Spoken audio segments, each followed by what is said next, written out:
देखो, तो भाई अगर पिछले दिन बताए थे,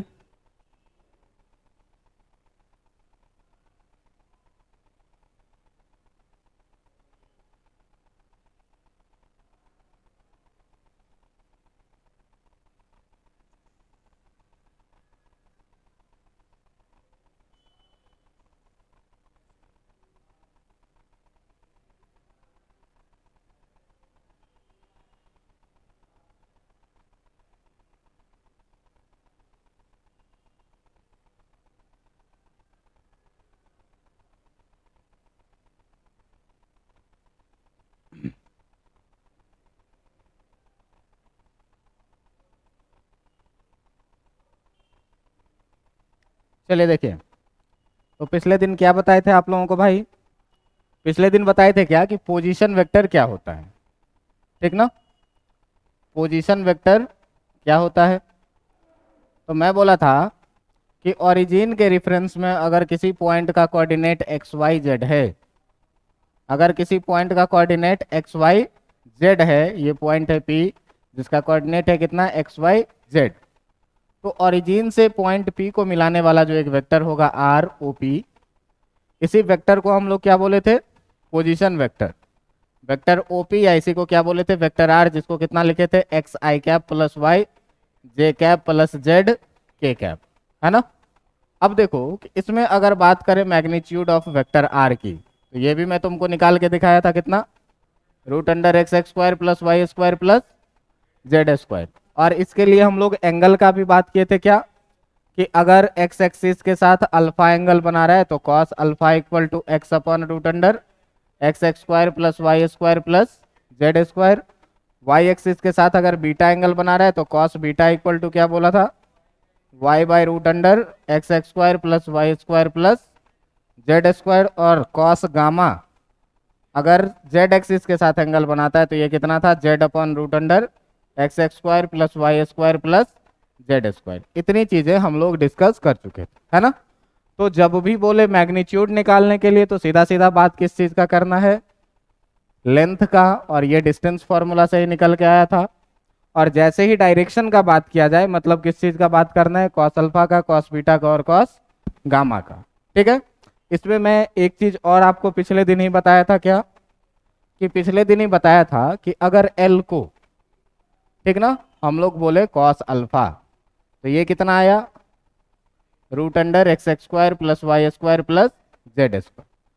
अगर m को हम लोग बोले क्या, कॉस बीटा, तो ये आता है क्या, y by root under x x square plus Y square plus Z square. और अगर n को हम लोग बोले क्या, कॉस गामा, तो ये निकल के आएगा कितना, z upon root under x x square plus Y square plus Z square. अब देखो कि मैथ्स में इन सारे टर्म को, l को, m को और n को, इसको बोला जाता है क्या, डायरेक्शन कोसाइन, ठीक ना? इसको क्या बोला जाता है, डायरेक्शन कोसाइन, ठीक है?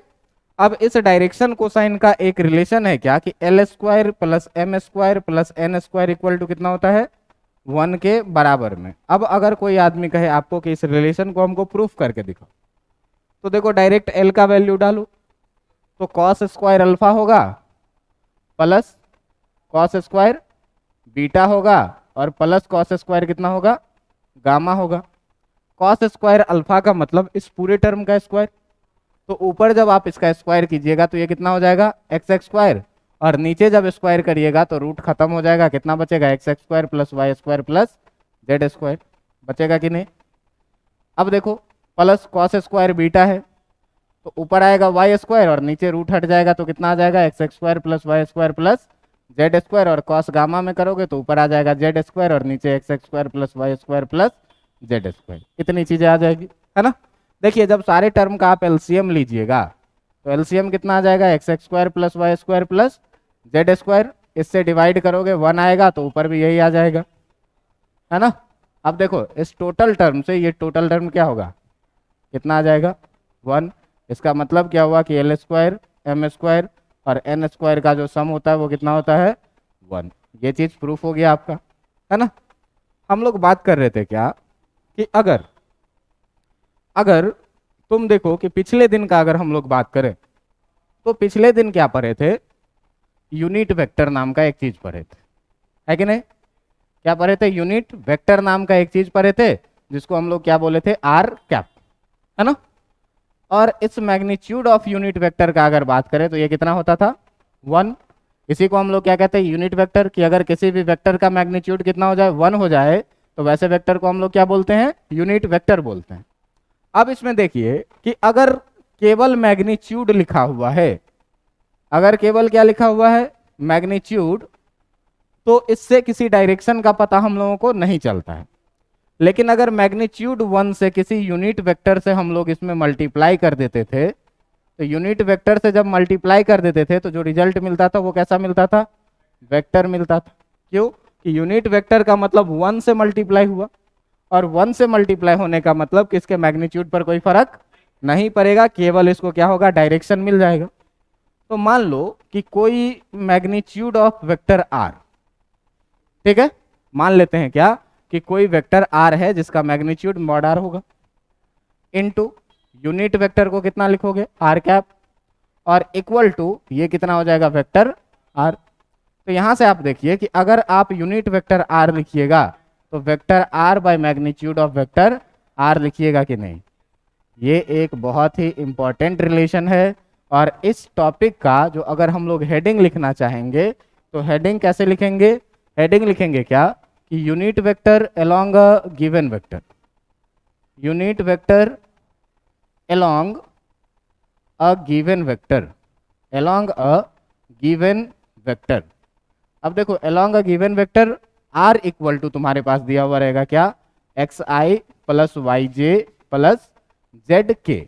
ये कोई सा एक वेक्टर है जो आपको गिवन है, ठीक है, ये कोई सा एक वेक्टर है जो आपको गिवन है, x i plus y j plus z के फॉर्म में। अब बेटा ये बताओ कि अगर हमको मैग्नीट्यूड ऑफ वेक्टर आर लिखना है तो कितना लिखेंगे, root under x x square plus Y square plus Z square लिखेंगे कि नहीं लिखेंगे? और अभी हम लोग यूनिट वेक्टर का डेफिनेशन क्या पढ़े थे, vector r by magnitude of vector r, है ना? तो देखो इसमें वेक्टर आर के जगह क्या रखोगे, x i plus y j plus z के कैप लिखोगे कि नहीं? और मैग्नीट्यूड ऑफ वेक्टर आर के जगह पर क्या लिखोगे, root under x x square plus Y square plus Z square लिखोगे ना? अब देखो कि अगर इतना लिखे तो मैथ्स में आप देखिए कि अगर कहीं पर लिखा हुआ है X plus Y plus Z by A, तो इसको अलग अलग करके X by A plus Y by A plus Z by A लिख सकते हैं कि नहीं? इस तरह से अगर इसको भी आप अलग अलग करेंगे तो आप पाएंगे कि R cap equal to x by root under x x square plus Y square plus Z square times I cap लिखेंगे कि नहीं?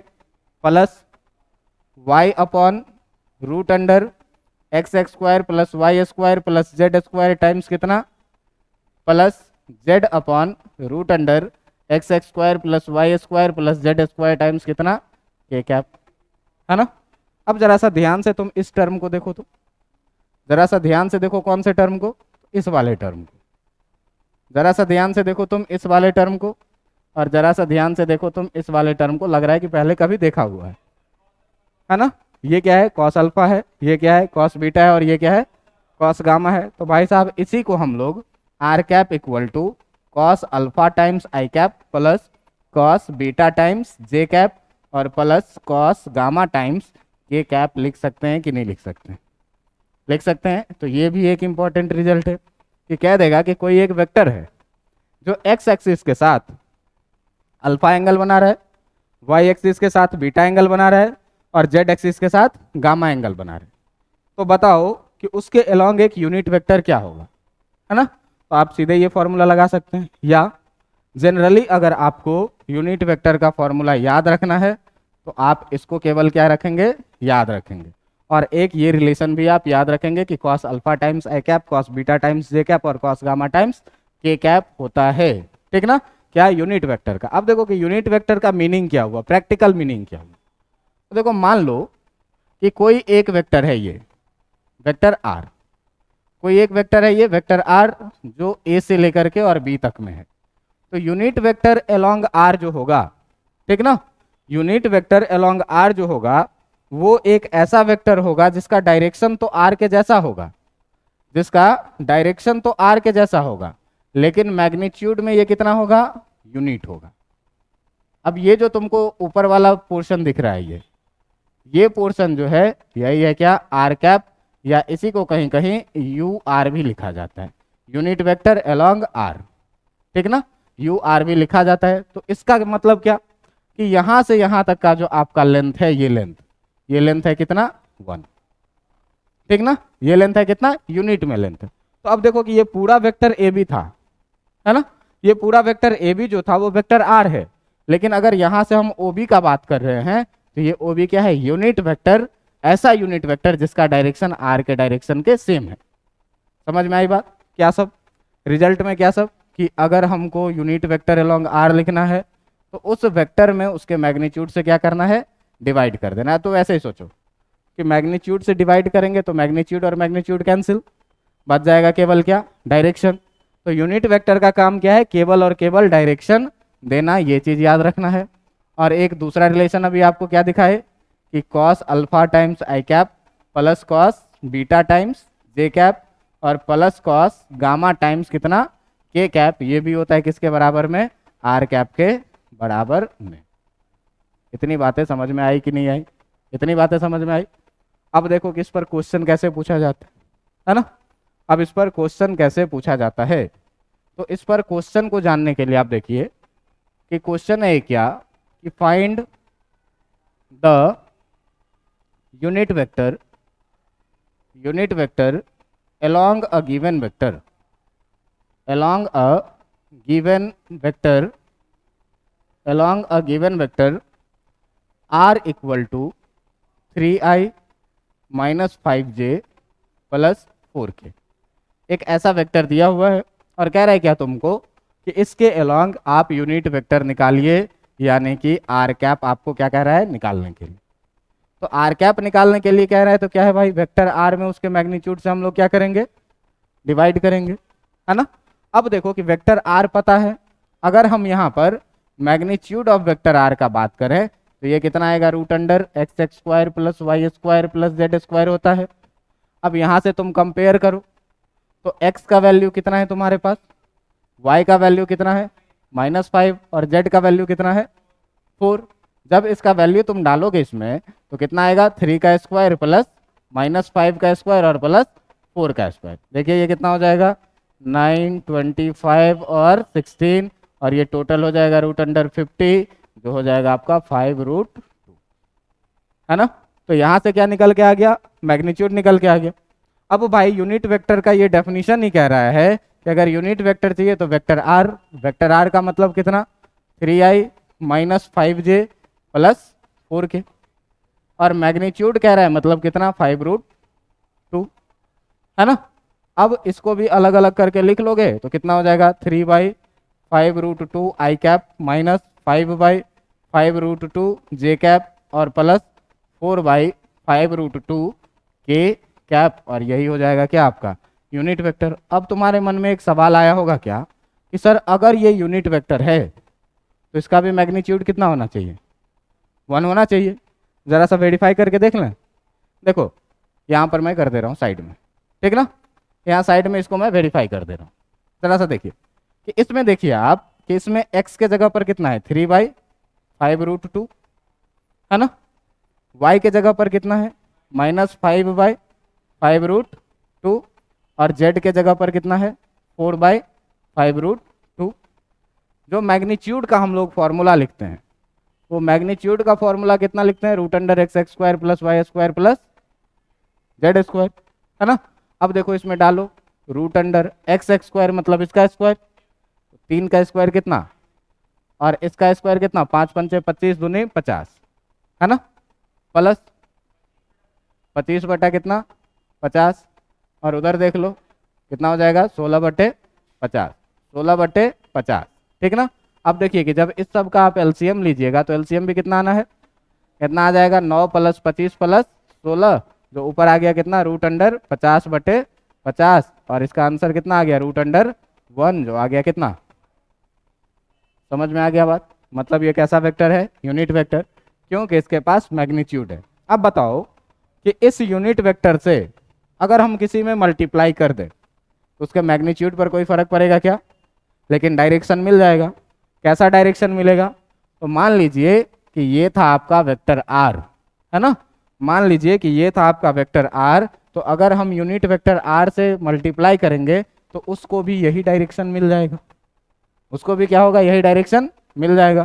कहिएगा सर ये क्या मतलब हुई, कैसे सवाल में डील करेंगे, है ना, सवाल में कैसे डील करेंगे? तो ये क्वेश्चन समझ में आ गया, यूनिट वेक्टर कैसे निकालना है। अब तुम देखो कि अगर अगर तुमको कह रहा है क्या, तुमको कह रहा है क्या, क्वेश्चन में कह रहा है क्या कि एक फोर्स है, देखते रहो अभी कैसे काम करना है। A force of F equal to something newton रहेगा, is acting along vector R equal to 3i plus 2j minus K. ठीक है, अब ये फोर्स दे रहा है 9 4 13 1 14 5√14 न्यूटन। ठीक है, एक फोर्स दिया हुआ है 5√14 न्यूटन का, और कह रहा है कि ये वेक्टर आर इसके अलोंग एक्ट कर रहा है। तो आपको कह रहा है क्या, then write the force in vector form. इस फोर्स को आप क्या करिए, वेक्टर फॉर्म में लिखिए। इस फोर्स को क्या करिए आप, वेक्टर फॉर्म में लिखिए।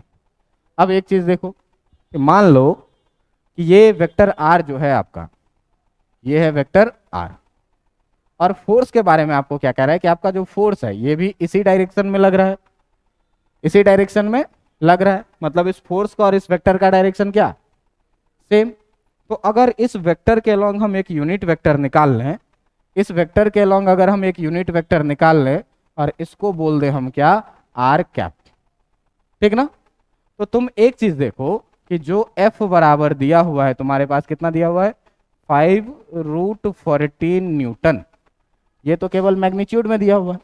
लेकिन अगर इसी फोर्स में मैं 5√14 में क्या करूं, यूनिट वेक्टर आर से मल्टीप्लाई कर दूं, तो ये फोर्स क्या हो जाएगा, वेक्टर। मैं पहले ही बोला था क्या कि मैग्नीट्यूड में जैसे यूनिट वेक्टर से मल्टीप्लाई करोगे क्या मिल जाएगा, वेक्टर मिल जाएगा। अब देखिए कि यूनिट वेक्टर से मल्टीप्लाई कर दिए तो यूनिट वेक्टर का तो मैग्नीट्यूड 1 है, और इस 1 के मल्टीप्लाई हो जाने से इसके मैग्नीट्यूड पर कोई फर्क, लेकिन इसका डायरेक्शन मिल जाएगा। कैसा डायरेक्शन, तो जो इसका डायरेक्शन है वही इसका डायरेक्शन हो जाएगा। तो जब यही डायरेक्शन हो जाएगा भाई, तो मेन काम क्या है, हमको आर कैप निकालना। तो अब सबसे पहले क्या करेंगे, आर कैप निकालेंगे। तो आर कैप निकालने के लिए तो अपने पास फॉर्मूला ही है, vector r by magnitude of vector r. अब देखो यहाँ से आर कैप आएगा कितना, वेक्टर आर है कितना दिया हुआ तुम्हारे पास, 3i minus plus 2j minus के, और ये कितना हो जाएगा, √3 का स्क्वायर प्लस 2 का स्क्वायर प्लस माइनस 1 का square, x square plus Y square plus Z square.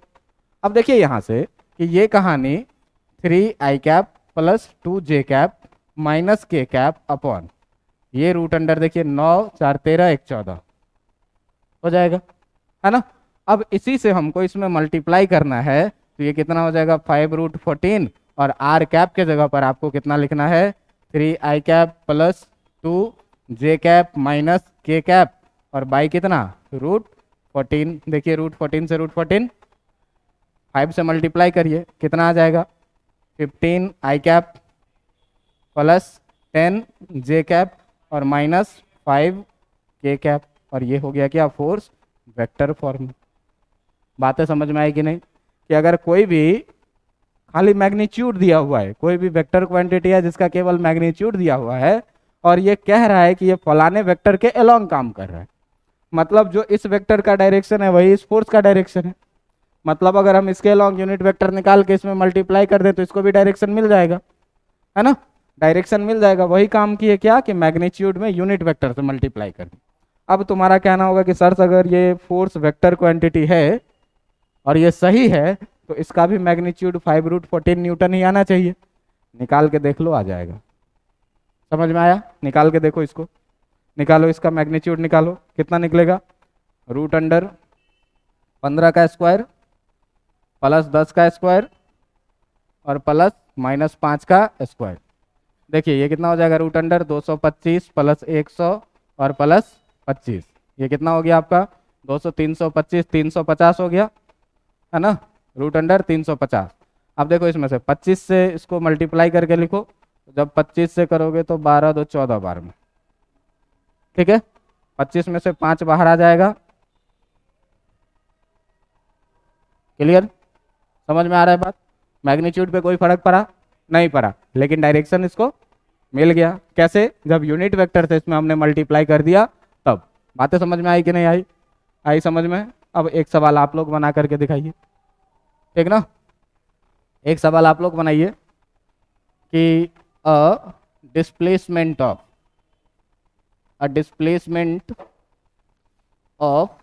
5 metre takes along a vector 4i minus 2j plus k. Then write the displacement. Then write the displacement in vector form. Then write the displacement, रुक जाओ 1 minute. 16 4 20 1 21 21 है ये, इसको कर दो 2√21 metre, ठीक है। इन vector form बना के दिखाइए इस क्वेश्चन को। बनाइए, बहुत ही आसान है, कुछ नहीं। देखो डिस्प्लेसमेंट एस दिया हुआ है तुम्हारे पास, कितना? 2√21। अब अगर इसी में तुम क्या करोगे, 2√21 में यूनिट वेक्टर से मल्टीप्लाई कर दोगे तो ये डिस्प्लेसमेंट क्या हो जाएगा? वेक्टर हो जाएगा। बस इतना ही करना है, निकालिए और करके दिखाइए।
क्या क्लास में कोई ऐसे हैं जिनको समझ में नहीं आ रहा है?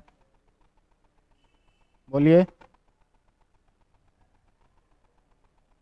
तो प्रशांत, सवाल बन रहा है तुमसे? अपना बनाओ, बगल में क्या देख रहे हो? अपना बनाओ।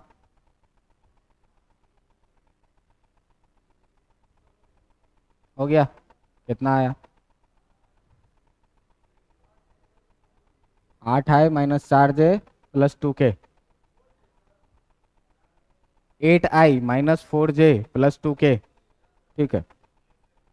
ठीक है, बनाना है। कितने लोगों से बन गया? कितने लोगों से नहीं बना? बनने वाले कितने लोग हैं जिनसे अब बन जाएगा? बनाइए बनाइए, टाइम लीजिए और बनाइए। जब तक क्वेश्चन खुद से नहीं बनाइएगा तब तक कुछ नहीं होना है।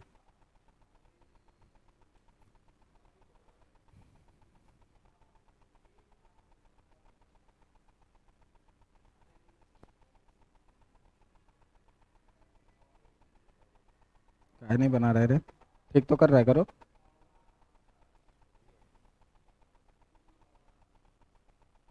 रूट अच्छे से लिखो ना, कितना अच्छा तो है। देखो 4i minus 2j plus k, और नीचे ये आ जाएगा कितना? रूट अंडर 16, ये कितना आ जाएगा? 16 4, और ये कितना? 1। 16 4 20 1 21 हो गया। तो 4i minus 2j plus k by root under 21। अब क्या है, इसमें रख दो। तो s इक्वल टू कितना है ये? 2√21 और इंटू ये रखोगे तो इससे ये कट जाएगा, बचेगा कितना, 2 चौके 8i minus 4j plus 2k। हो गया? क्या हुआ? नहीं बन रहा है? क्यों यार? बन गया? नहीं बन रहा है? क्यों भाई? देखो क्या बोले कि अगर ये डिस्प्लेसमेंट है मैग्नीट्यूड में केवल, तो इस मैग्नीट्यूड में हम यूनिट वेक्टर से मल्टीप्लाई कर देंगे तो ये वेक्टर हो जाएगा। अब है यूनिट वेक्टर निकालना, तो देखो ये वेक्टर कितना दिया हुआ है, ये वेक्टर r इक्वल टू दिया हुआ है तुम्हारे पास कितना, 4i minus 2j plus k, है ना। तो यहाँ देखो तुम इसको r equal to x i plus y j plus z k से कंपेयर करो। तो जब तुम कंपेयर करोगे तो देखोगे क्या कि जो x इक्वल टू है वो कितना है, जो y इक्वल टू है वो कितना है, और जो z इक्वल टू है वो कितना है, इसके पीछे कुछ नहीं तो, ठीक है। अब मैग्नीट्यूड ऑफ वेक्टर r जो निकालिएगा तो ये कितना सीखे हैं, root under x x square plus Y square plus Z square. अब देखिए root under x x square का मतलब कितना हुआ, 4 का स्क्वायर प्लस वाई स्क्वायर का मतलब और प्लस जेड स्क्वायर का मतलब, इसको जब करोगे तो ये कितना आना है, 16 प्लस 4 और प्लस 1 कितना आ गया, रूट अंडर 21, है ना। अब देखो ये निकला। अब ये आर कैप के जगह पर तुम देखो कि वेक्टर एस इक्वल टू 2√21 और आर कैप के जगह पर vector r by magnitude of vector r लिख सकते हैं कि नहीं लिख सकते, लिख सकते हैं, यही तो फॉर्मूला है।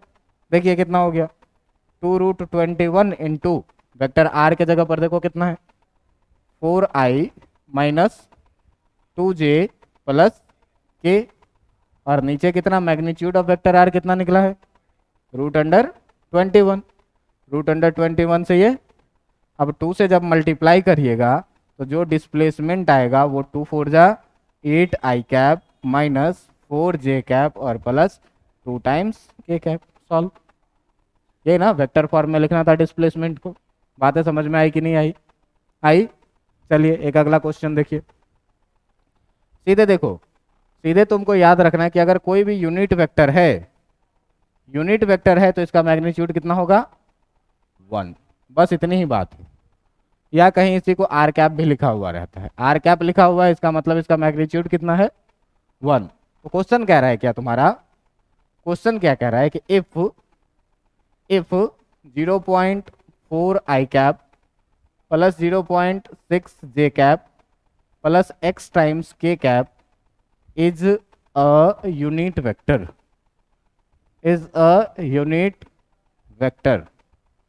ए नहीं होगा एन होगा, is an unit vector, then find the value of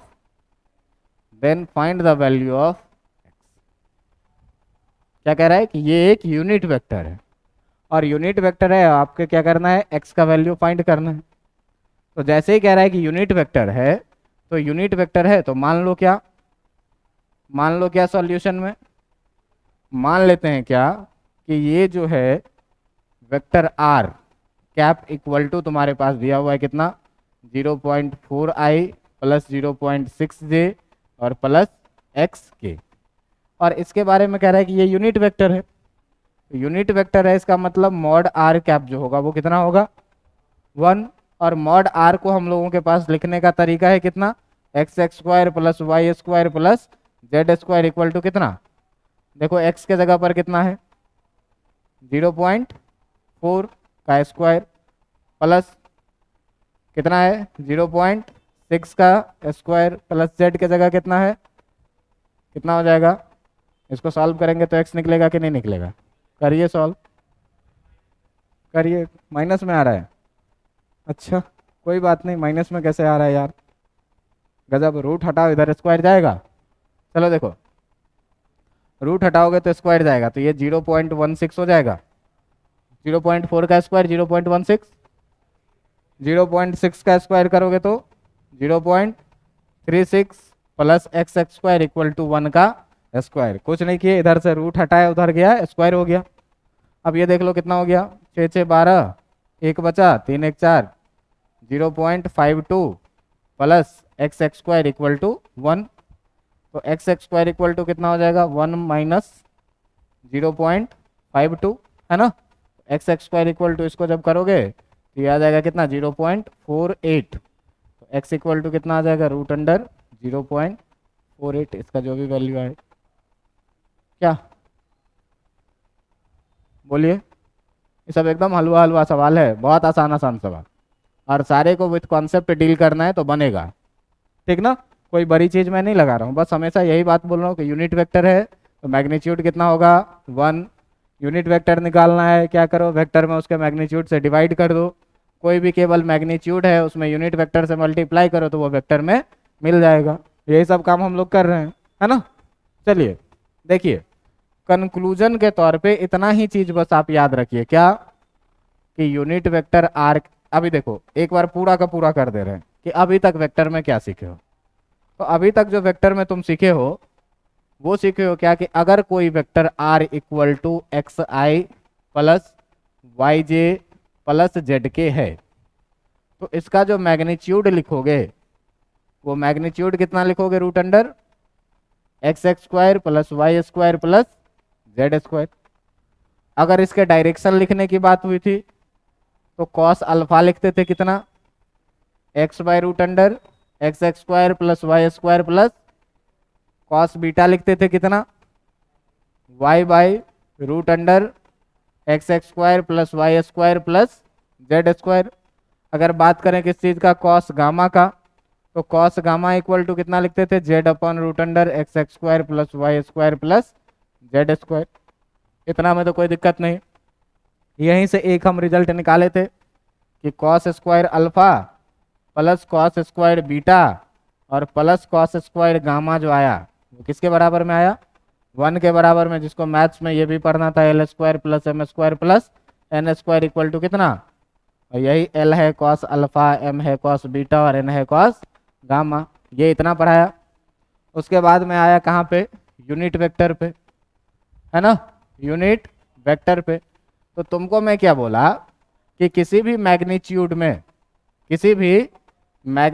में अगर किसी चीज का केवल हमको मैग्नीट्यूड पता है उसमें अगर हम लोग यूनिट वेक्टर से मल्टीप्लाई कर देंगे तो जो रिजल्ट आएगा वो क्या आएगा, वेक्टर। क्यों आएगा सर वेक्टर, तो यूनिट वेक्टर के पास मैग्नीट्यूड 1 है और डायरेक्शन है ना। तो मैग्नीट्यूड 1 से किसी चीज में मल्टीप्लाई करने से कोई फर्क, तो मैग्नीट्यूड नहीं बदलेगा, लेकिन इसको भी क्या होगा, डायरेक्शन मिल जाएगा। तो मैग्नीट्यूड और डायरेक्शन दोनों हो गया तो कैसा क्वांटिटी हो जाएगा, वेक्टर क्वांटिटी। अब देखिए कि मैग्नीट्यूड, मान लेते हैं कि कोई वेक्टर है आर जिसका मैग्नीट्यूड है मॉड आर, तो इसके अलोंग जो यूनिट वेक्टर होगा उसको हम लोग क्या बोलेंगे, आर कैप, और इक्वल टू जो मिलता है वो क्या मिलता है, वेक्टर आर। और यहीं से जब हम लोग क्या किए कि भाई इस आर मैग्नीट्यूड को हम लोग इधर लेके चले गए तो आपको क्या मिला, r cap equal to vector r by magnitude of vector r. Multiply में इधर आएगा तो डिवाइड में चला जाएगा कि नहीं। मैं बोला तुमको यही फॉर्मूला बस याद रखो, है ना। वेक्टर आर गिवन रहेगा और मैग्नीट्यूड ऑफ वेक्टर आर तुम यहाँ से निकालोगे, निकाल के वैल्यू पुट करोगे, यूनिट वेक्टर मिल जाएगा। और यूनिट वेक्टर मिल गया तो मैग्नीट्यूड में यूनिट वेक्टर से मल्टीप्लाई करोगे, वेक्टर मिल जाएगा। फोर्स रहे तो फोर्स में यूनिट वेक्टर से मल्टीप्लाई करो, वेक्टर में फोर्स मिल गया, है ना। डिस्प्लेसमेंट रहे तो डिस्प्लेसमेंट का मैग्नीट्यूड है, यूनिट वेक्टर से मल्टीप्लाई करो, डिस्प्लेसमेंट वेक्टर मिल जाएगा। यही चीज तो बता रहे थे। इसी में यूनिट वेक्टर लिखने का एक और तरीका आपको क्या बताए थे, यही r cap cos alpha i cap plus cos beta j cap plus cos gamma k cap के बराबर में होता है। इसके अलावा कोई बात हुई क्या, नहीं हुई। तो अगला क्वेश्चन है आपके लिए। अच्छा एक चीज और देखो कि अगर अल्फा बीटा दिया रहे तो गामा निकाल सकते हैं, है ना। अगर अल्फा बीटा दिया हुआ रहे तो गामा का वैल्यू आप निकाल सकते हैं इस रिलेशन का यूज करके वेक्टर में। और अगर अल्फा बीटा गामा तीनों रहे तो यूनिट वेक्टर आप ऐसे भी लिख सकते हैं। समझ में आ रहा है बात। तो ये सारे रिजल्ट्स जो है, कितने रिजल्ट्स, 1 यहाँ 2 ये 3 और ये 4। लेकिन जैसे ही बोले कि मैग्नीट्यूड का बात तो केवल इतना काम करना है आपको, और जैसे ही बोले डायरेक्शन का बात तो ये तीनों काम करना है। ये तीनों काम किसके लिए करना है? डायरेक्शन के लिए। ठीक है, ये डायरेक्शन का मतलब ये तीनों काम।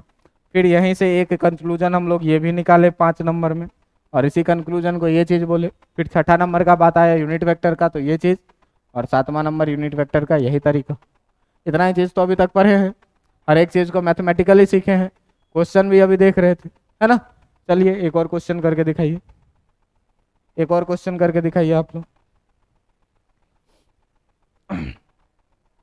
क्वेश्चन है कि find the magnitude and direction, और जैसे ही बोले डायरेक्शन तो सीधे समझ जाना है क्या निकालना है, अल्फा बीटा और गामा, ठीक ना, of vector r equal to 7i-13j plus 12k। बनाइए।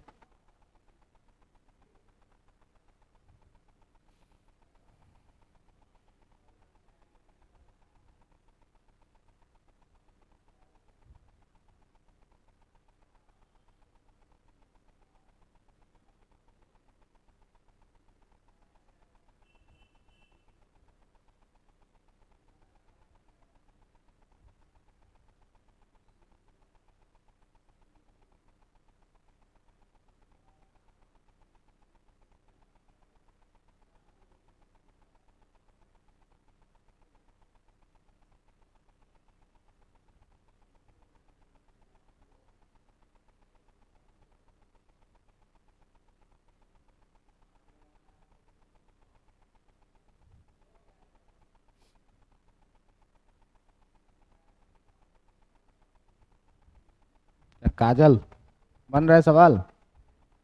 अनामिका, तबीयत ठीक है? नहीं ठीक है? हैं? आराम करना चाहिए था।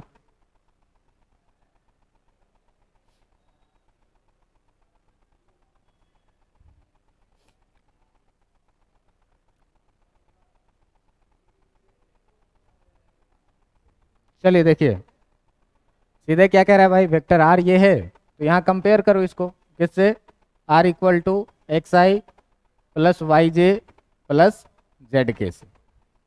ठीक है, जब कंपेयर करोगे तो एक्स इक्वल टू कितना आएगा 7, वाई इक्वल टू कितना आएगा, और जेड इक्वल टू कितना आएगा 12। अब देखो कि मैग्नीट्यूड लिखना है, तो मैग्नीट्यूड लिखने के लिए कितना लिखते हैं, root under x x square plus Y square plus Z square. X y z तीनों पता है, वैल्यू डालेंगे, सॉल्व करेंगे, आंसर आएगा। डायरेक्शन निकालना है मतलब कॉस अल्फा, कॉस अल्फा निकालना है तो x by magnitude of vector r, है ना, यही ना है, आर ही तो यही है। अगर कॉस बीटा निकालना है तो y by magnitude of vector r, और अगर कॉस गामा निकालना है तो कितना, z by magnitude of vector r. यही काम करेंगे। देखो इसको निकाल के कितना आएगा, रूट अंडर 7 का स्क्वायर प्लस माइनस 13 का स्क्वायर प्लस 12 का स्क्वायर, ये हो जाएगा तुम्हारा कितना 49, प्लस ये हो जाएगा कितना 169, और ये हो जाएगा कितना 144। जब इस सब को ऐड करोगे तो ये कितना आ जाए, रूट अंडर 350 362 362। अब देखिए x का वैल्यू पता है, तो अगर cos अल्फा लिखना है तो cos alpha equal to x by mod r लिखते हैं, x के जगह पर कितना है और मॉड आर के जगह पर रूट, ठीक ना। cos बीटा अगर लिखना है तो कितना लिखेंगे y, और y के जगह पर कितना है -13 बाय रूट अंडर 362, और अगर cos गामा लिखना है तो वो कितना लिखेंगे z बाई यानी 12 बाई रूट अंडर 362। बस आ गया आंसर, इतना ही निकालना है ना, बहुत आसान चीज है। ठीक है, चलो एक और सवाल करके दिखो। अच्छा, इसमें से कुछ लोग ऐसे भी हैं जो लोग ग्रुप में नहीं जुड़े हैं, आप तो फिर नोट्स कैसे लिखते हैं?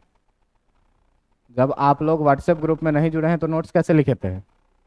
ये तो आप लोगों के पास मिलता नहीं होगा, नहीं ना मिलता। काउंटर पे जाके बोलिए कि हमको व्हाट्सएप ग्रुप में ऐड कर दिया जाए, ठीक है। और डेमो क्लास ख़त्म हो गया है तो अगर आप लोग एडमिशन ले लेंगे तो आपको एप्लीकेशन पे भी ऐड कर दिया जाएगा और एप्लीकेशन पे सारा वीडियो अपलोड हो जाए। अपलोड है, क्लास मिस होता है या दोबारा रिवीजन करने का मन है, दोबारा क्लास देखने का मन है, तो सारा चीज़ आपको एप्लीकेशन पे मिल जाएगा। इसीलिए एडमिशन अतिशीघ्र करवा लीजिए और ग्रुप में ऐड हो जाइए। और ये सब कॉपी चेक हो गया जिस दिन, और अगर कॉपी में लिखा हुआ नहीं मिला तो फिर पिटा जाइएगा, देख लीजिए, ठीक ना। पिटा जाइएगा, फिर कोई फायदा नहीं होगा, अच्छा नहीं लगेगा आपको भी, है ना। हमको भी अच्छा नहीं लगता है पीट पाट करके, ठीक है। इसीलिए रेगुलर कम से कम उतने क्वेश्चंस जरूर करके आइए जितना क्वेश्चन क्लास में करवा दिया जाता है। अभी तक जो भी क्लास चला है यूनिट डायमेंशन मेजरमेंट का, वो सब मान के चलो कि मजाक ही था। अब से थ्योरेटिकली हम लोग बहुत कम बात करेंगे, direct mind to mind concept सीखो और क्वेश्चन सॉल्व करो। तुम लोगों का परफॉर्मेंस कमज़ोर है, ओवरऑल लगभग बच्चों का परफॉर्मेंस कमज़ोर है क्लास में, इसको आप इन्हांस करिए। हम ये बहुत घटिया घटिया सवाल आज करवाए हैं, बहुत छोटा छोटा सवाल, तो कम से कम उतना तो ज़रूर करके आइए कि जो यहाँ पढ़ा दिया गया उसका नोट्स लिख के आइए कॉपी पे, और उतने सवाल को कम से कम एक बार खुद से ज़रूर ट्राई करके आइए, कम से कम उतना। ज़्यादा से ज़्यादा तो जितना आप बुक बना सकें, जितना असाइनमेंट बना सके बनाइए, ठीक ना। लेकिन कम से कम इतना निश्चित रूप से करके आइए। इससे क्या होगा, आपको फ़ायदा होगा कि केवल क्लास में वीडियो देख लेने से, क्लास में पढ़ लेने से कुछ नहीं होता है। घर पे जाइए, रिवीजन करिए, तब सीखिएगा। और ये बात जान लीजिए कि मैथ और केमिस्ट्री के अपेक्षा फिजिक्स ज़्यादा टफ है आपका, ये आपको मानना पड़ेगा। और फिजिक्स ज़्यादा टफ है, और उसको हम एक एक चीज़, तुमको हम एक भी चीज़ ऐसा नहीं बोलेंगे जो तुम्हारे माथा के ऊपर से बाउंस करेगा। अगर फिर भी मान लो कि बाउंस कर जाता है, तो बाउंस कर जाता है तो तुम हमसे पूछो ना भाई कि ये चीज़ हमारा बाउंस कर गया, हम क्या करें सर, समझ रहे हैं बात। और अच्छी बात यह है कि आपके लिए हम तैयार हैं कि अगर आपको नहीं समझ में आ रहा है तो हम आपको समझाने के लिए तैयार है। अभी ये सब बेसिक चल रहा है, और वेक्टर का एक एक चीज़ तुम्हारे पूरे फिजिक्स में काम आने वाला है, एक एक चीज़। जैसे मैं बोल रहा हूँ, बिना वेक्टर का तुम अपने जीवन में ये उम्मीद करना ही मत कि तुम कभी फिजिक्स सीख पाओगे। इसीलिए वेक्टर ठीक से पढ़ो, एक एक चीज़ों को सीखो कि कैसे काम किया जा रहा है, कैसे मैग्नीट्यूड निकालना है, कैसे डायरेक्शन निकालना है, कैसे यूनिट वेक्टर निकालना है, यूनिट वेक्टर का मतलब क्या होता है ना। ये सारी चीज़ें आप अभी से सीखिए धीरे धीरे, ठीक है। अब आज एक यूनिट वेक्टर का और सवाल करवाएंगे, फिर छोड़ेंगे। और देखो, जिंदगी में कुछ चीज़ें ऐसी होती है जो एक ही बार मौका देती है, ठीक ना। अगर आप पढ़ रहे हैं तो आपके पास टीचर चुनने का मौका एक ही बार है ना। अगर आप केस मुकदमा कर रहे हैं तो आपके पास लॉयर चुनने का मौका एक ही बार है। अगर आप बीमार हैं, भगवान ना करे कभी हो, तो आपके पास डॉक्टर चुनने का मौका एक ही बार है। सही चुने तो ठीक, नहीं चुने तो दोबारा चुनने का मौका नहीं मिलता है। इसीलिए ये तीन चीज़ जीवन में जब भी चुनिए तो क्वालिफाइड चुनिए, समझ रहे हैं बात। ये तीन चीज़ जीवन में जब भी चुनिए तो क्वालिफाइड, क्यों कि अभी पढ़ने का मौका है, फिर दोबारा ये नहीं मिलने वाला है ना। केस मुकदमा लड़ोगे तो जो भी लॉयर है एक ही बार में अगर सही चुने तो वो केस जिता सकता है, नहीं तो एक बार हार गया, अच्छा सर हम दूसरा लॉयर से लड़ेंगे दूसरी बार, ये नहीं होता। डॉक्टर चुने एक बार ऑपरेशन करवाने के लिए, तो ये नहीं कि ना इस बार ही डॉक्टर इधर से अच्छा ऑपरेशन नहीं किया, बदल के करवाएंगे, है ना। तो करवा के देख लेना एक बार। इसीलिए ये सब चीज़ क्वालिफाइड चुनिए और अनुभवी चीज़ें चुनिए। देखिए यहाँ पर फिजिक्स में छपड़ा में जो भी लोग पढ़ाते हैं उसमें 99.99% लोग केवल कॉपी भरवाते हैं, केवल कॉपी भरवाते हैं। थ्योरी लिख लिख के एकदम पागल हो जाओगे, कुछ काम नहीं आना है, कुछ काम नहीं आएगा वो सारा थ्योरी। लेकिन अगर तुमसे एक सवाल बन रहा है कॉन्सेप्ट सीख करके तो यही काम आएगा। क्यों कि चाहे आप अपना बोर्ड एग्जाम दीजिए, चाहे आप किसी भी तरह का कॉम्पिटिटिव एग्जाम दीजिए, लाइक जेई, नीट दीजिए, एनडीए दीजिए, कोई भी दीजिए, हर एक कॉम्पिटिटिव एग्जाम में आपसे क्वेश्चंस ही पूछे जाते हैं। और मैथ्स और फिजिक्स या केमिस्ट्री कुछ भी पढ़ने का मेन इंटेंशन आपका होना चाहिए क्या, कि आपसे क्वेश्चंस बने, ठीक है, आपसे क्वेश्चंस बने।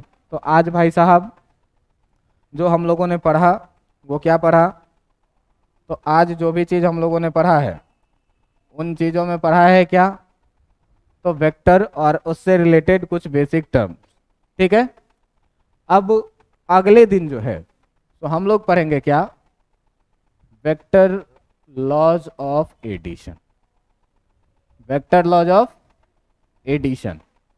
अब देखो कि तुमको मैं वेक्टर के डेफिनेशन में ही बोला था, क्या बोला था, कि कोई भी क्वांटिटी जिसके पास मैग्नीट्यूड हो, जिसके पास डायरेक्शन हो और वो वेक्टर लॉ ऑफ एडिशन को क्या करे, फॉलो करे, तब उसे हम लोग क्या कहेंगे, वेक्टर कहेंगे। तो अब उस समय में मन में ये क्वेश्चन बची हुई थी कि ये वेक्टर लॉज ऑफ एडिशन क्या होता है ना। तो इसी में हम लोग अगले दिन स्टडी करेंगे। इसमें जनरली 3 नियम पढ़ाएंगे, एक triangle law of vector addition, ठीक ना, triangle law of vector addition पढ़ेंगे इसमें एक चीज। दूसरा चीज क्या पढ़ेंगे, दूसरा जो पढ़ेंगे इसमें वो पढ़ेंगे क्या, पैरेललोग्राम, ठीक ना, लॉज ऑफ वेक्टर एडिशन, ठीक है। और एक तीसरा जो पढ़ेंगे वो पढ़ेंगे क्या, polygon, law of vector addition. हालांकि इसको ध्यान से देखेंगे तो ये triangle law of vector addition ही होता है, ठीक है। तो इस तीनों को पढ़ेंगे और ये तीनों आपके अगले पढ़ाई के लिए बहुत इम्पॉर्टेंट होने वाला है, ठीक ना, ये तीनों चीज़ आपके लिए इम्पॉर्टेंट होने वाला है। इसीलिए कल का क्लास आप किसी भी कीमत पर मिस नहीं कीजिएगा। मेरे ख्याल से आज के लिए इतना काफ़ी है, ठीक है। और घर से एक क्वेश्चन बना करके लाइएगा। जो क्वेश्चन है आपका क्या, क्वेश्चन है आपका क्या, कि if a force of F equal to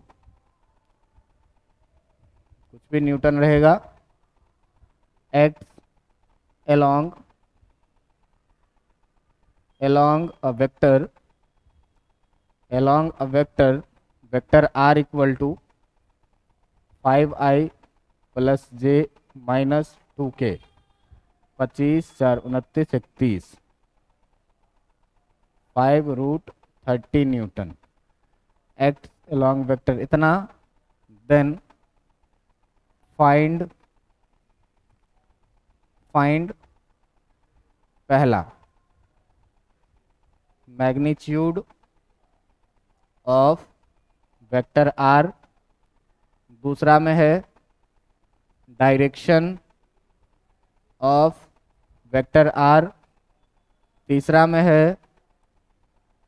में है unit vector along vector r, और चौथा में है कि right the force in vector form. ये सारे सवाल अभी आपके क्लास में डिस्कस कर दिया गया है, इस सारे को घर से करके आपको लाना है, ठीक है। कल जब आएंगे हम लोग तो फिर वेक्टर लॉज ऑफ एडिशन से कहानी शुरू करेंगे। मेरे ख्याल से आज के लिए इतना काफ़ी है, ठीक है।